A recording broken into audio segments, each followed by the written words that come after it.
Ernest Perrochon. Le lever du jour en été. Par 3 fois dressé sur ses ergots, les ailes battantes et le cou gonflé, le coq de la ferme appela le soleil. Un frémissement passa sur la campagne.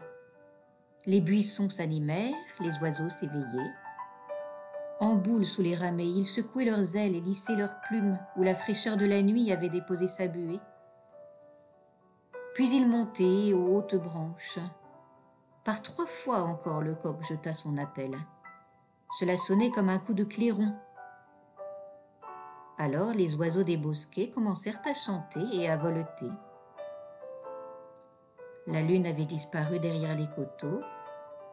La brume devenait un peu plus épaisse et plus blanche. Les bêtes nocturnes regagnaient leurs cachettes sombres au creux des buissons.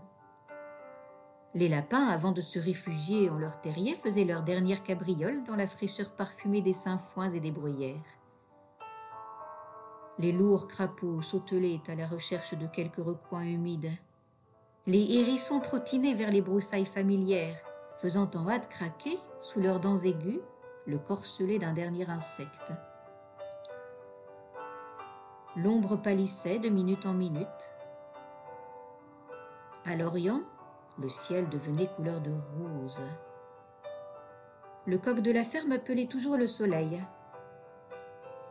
Un autre coq lui répondit, puis un autre, puis 10 autres. La campagne chantait par tous les poulaillers. Et de toutes parts, des bruits naissaient, les uns clairs et vifs, les autres plus lents et plus sourds, semblables au bâillement du dormeur qui s'étire sur sa couche avant de se réveiller tout à fait.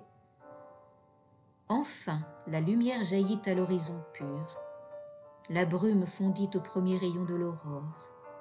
Des gouttes de rosée scintillèrent à la pointe des herbes. Une haleine fraîche courut parmi les branches. La flûte du vent résonna dans les bosquets.